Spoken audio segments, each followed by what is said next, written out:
दोस्तों Radhe Krishna, welcome to my channel Shyam Diwani ji. तो दोस्तों सबसे पहले तो आप लड्डू गोपू जी के दर्शन कर लीजिए। और आज की जो वीडियो है वो वीडियो है मेरी कार्तिक मास महात्म का 27वां अध्याय। तो चलिए स्टार्ट करते हैं।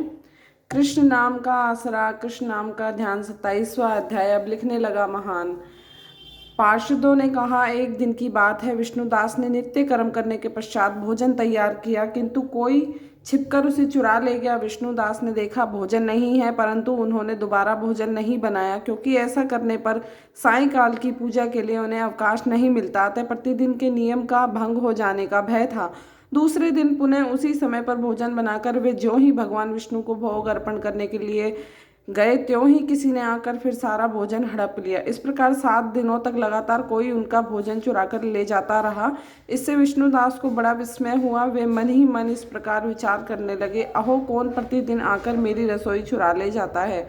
यदि दोबारा रसोई बनाकर भोजन करता हूँ तो सायंकाल की पूजा छूट जाती है। यदि रसोई बनाकर तुरंत ही भोजन कर लेना उचित हो तो मुझसे ये न होगा, क्योंकि भगवान विष्णु को सब कुछ अर्पण किए बिना कोई भी वैष्णव भोजन नहीं करता।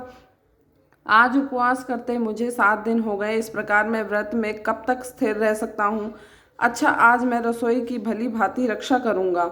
ऐसा निश्चय करके भोजन बनाने के पश्चात वे कहीं छिपकर खड़े हो गए। इतने में ही उन्हें एक चांडाल दिखाई दिया, जो रसोई का अन्न हरकर जाने के लिए तैयार खड़ा था। भूख के मारे उसका सारा शरीर दुर्बल हो गया था। मुख पर दीनता छा रही थी। शरीर में हाड़ और चाम के सिवा कुछ शेष नहीं बचा था। उसे देखकर श्रेष्ठ ब्राह्मण विष्णुदास का हृदय करुणा से भर आया। उन्होंने भोजन चुराने वाले चांडाल की ओर देखकर कहा, भैया जरा ठहरो ठहरो, क्यों रूखा सूखा खाते हो, यह घी तो ले लो। इस प्रकार कहते हुए विप्रवर विष्णुदास को आते देख वज्र चांडाल भय के मारे बड़े वेग से भागा और कुछ ही दूरी पर मूर्छित होकर गिर पड़ा। चांडाल को भयभीत और मूर्छित देखकर द्विज श्रेष्ठ विष्णुदास बड़े वेग से उसके समीप आए और दयावश अपने वस्त्र के छोर से उसको हवा करने लगे। तदंतर जब वह उठकर खड़ा हुआ तब विष्णुदास ने देखा वहां चांडाल नहीं है, बल्कि साक्षात नारायण ही शंख चक्र और गदा धारण के सामने उपस्थित हैं। अपने प्रभु को प्रत्यक्ष देखकर विष्णुदास सात्विक भावों के वशीभूत हो गए। वे स्तुति और नमस्कार करने में भी समर्थ न हो सके। तब भगवान ने सात्विक व्रत का पालन करने वाले अपने भक्त विष्णुदास को छाती से लगा लिया और उन्हें अपने जैसा रूप देकर बैकुंठ धाम को ले चले। उस समय यज्ञ में दीक्षित हुए राजा चोल ने देखा विष्णुदास एक श्रेष्ठ विमान पर बैठकर भगवान विष्णु के समीप जा रहे हैं। विष्णुदास को बैकुंठ में जाते देख राजा ने शीघ्र ही अपने गुरु महर्षि वृद्धल को बुलाया और इस प्रकार कहना आरंभ किया, जिसके साथ स्पर्धा करके मैंने इस यज्ञ दान आदि कर्म का अनुष्ठान किया, वह ब्राह्मण आज भगवान विष्णु का रूप धारण करके मुझसे पहले ही बैकुंठ धाम को जा रहा है। मैंने इस वैष्णव धाम में भली भांति दीक्षित होकर अग्नि में हवन किया और दान आदि के द्वारा ब्राह्मणों का मनोरथ पूर्ण किया, तथापि अभी तक भगवान विष्णु मुझ पर प्रसन्न नहीं हुए और इस विष्णुदास को केवल भक्ति के ही कारण श्री हरि ने प्रत्यक्ष दर्शन दिया है। अतः जान पड़ता है कि भगवान विष्णु केवल दान और यज्ञों से प्रसन्न नहीं होते, उन प्रभु का दर्शन कराने में भक्ति ही प्रधान कारण है। दोनों पार्षदों ने कहा। इस प्रकार कहकर राजा ने अपने भांजे को राज सिंहासन पर अभिषिक्त कर दिया। वे बचपन से ही यज्ञ की दीक्षा लेकर उसी में संलग्न रहते थे, इसलिए उन्हें कोई भी पुत्र नहीं हुआ था। यही कारण है कि उस देश में अब तक भांजे ही राज्य के उत्तराधिकारी होते हैं। भांजे को राज्य देकर राजा यज्ञशाला में गए और यज्ञ कुंड के सामने खड़े होकर भगवान विष्णु को संबोधित करते हुए 3 बार उच्च स्वर से निम्नलिखित वचन बोले, भगवान विष्णु आप मुझे मन वाणी शरीर और क्रिया द्वारा होने वाली अविचल भक्ति प्रदान कीजिए। इस प्रकार कहकर वे सबके देखते देखते अग्निकुंड में कूद पड़े। बस उसी क्षण भक्त वत्सल भगवान विष्णु अग्निकुंड में प्रकट हो गए। उन्होंने राजा को छाती से लगाकर एक श्रेष्ठ विमान में बिठाया और उन्हें अपने साथ लेकर बैकुंठ धाम को प्रस्थान किया।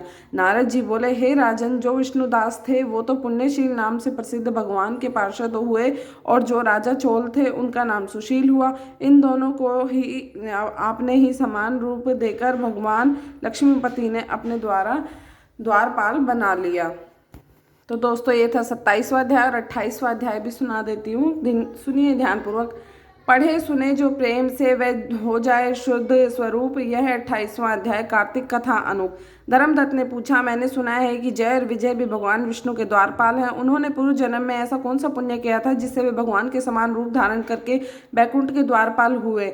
दोनों पार्षदों ने कहा कि ब्राह्मण पूर्व काल में तृणबिंदु की कन्या देवहूति के गर्भ से महर्षि कदम की दृष्टि मात्र से 2 पुत्र उत्पन्न हुए हैं। उनमें से बड़े का नाम जय और छोटे का नाम विजय है। तो पीछे उसी देवहूति के गर्भ से योग धर्म के जानने वाले भगवान कपिल उत्पन्न हुए। जय और विजय सदा भगवान की भक्ति में तत्पर रहते थे। वे नित्य अष्टाक्षर मंत्र का जाप और वैष्णव व्रतों का पालन करते थे। एक समय राजा मृत ने उन दोनों को अपने यज्ञ में बुलाया। वहां जय और ब्रह्मा बनाए गए और विजय आचार्य उन्होंने यज्ञ की संपूर्ण विधि पूर्ण की। यज्ञ के अंत में अवव्रत स्थान के पश्चात राजा मरुत ने उन दोनों को बहुत धन दिया। धन लेकर दोनों भाई अपने आश्रम पर गए। वहां उस धन का विभाग करते समय दोनों में परस्पर लाग डांट पैदा हो गई। जय ने कहा कि इस धन को बराबर बराबर बांट लिया जाए। विजय का कहना था कि नहीं, जिसको जो मिला है वो उसी के पास रहे। तब जय ने क्रोध में आकर लोभी विजय को शाप दिया,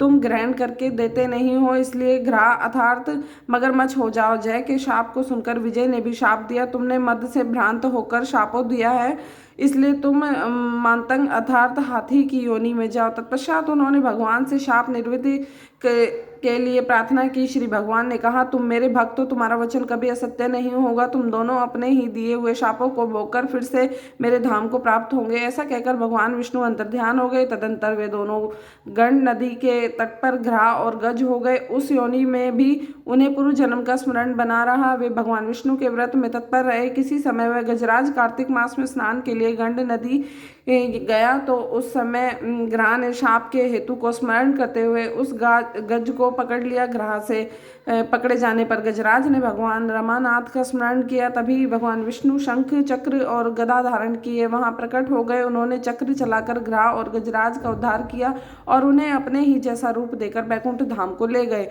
तब से वह स्थान हरिक्षेत्र के नाम से प्रसिद्ध है। वे ही दोनों विश्व विख्यात जय और विजय हैं जो भगवान विष्णु के द्वारपाल हुए हैं। धर्मदत्त, तुम भी ईर्ष्या और द्वेष का त्याग करके सदैव भगवान विष्णु के व्रत में स्थिर रहो, समदर्शी बनो। कार्तिक माघ और वैशाख के महीनों में सदैव प्रातःकाल स्नान करो, एकादशी व्रत के पालन में स्थिर रहो, तुलसी के बगीचे की रक्षा करते रहो। ऐसा करने से तुम भी शरीर का अंत होने पर भगवान विष्णु के परम पद को प्राप्त होगे। भगवान विष्णु को संतुष्ट करने वाले तुम्हारे इस व्रत से बढ़कर न यज्ञ है, न दान है, न तीर्थ है। विप्र पर तुम धन्य हो जिसके व्रत के आधे भाग का फल पाकर यह स्त्री हमारे द्वारा बैकुंठ में ले जाई जा रही है। नारद जी बोले, हे राजन, धर्मदत्त को इस प्रकार उपदेश देकर वे दोनों विमानचारी पार्षद उस कलहा के साथ बैकुंठ धाम को चले गए। धर्मदत्त ने जीवन भर भगवान के व्रत में स्थिर रहे और देवासन के बाद उन्होंने अपनी दोनों स्त्रियों के साथ बैकुंठ धाम प्राप्त कर लिया। इस प्राचीन इतिहास को जो सुनता है और जो सुनाता है वह जगत गुरु भगवान की कृपा से उनका सानिध्य प्राप्त कराने वाली उत्तम गति को प्राप्त करता है। तो दोस्तों, ये थी 28वां अध्याय और मैं उम्मीद करती हूँ आप लोगों को अच्छे से समझ में आया होगा। और दोस्तों, अगर मेरी वीडियो आप लोगों को पसंद आए तो please then like, share and comment. तो जो लोग नए आए हैं प्लीज़ चैनल को सब्सक्राइब कर देना। मिलते हैं अपनी नेक्स्ट वीडियो में, तब तक के लिए नमस्कार, राधे कृष्णा।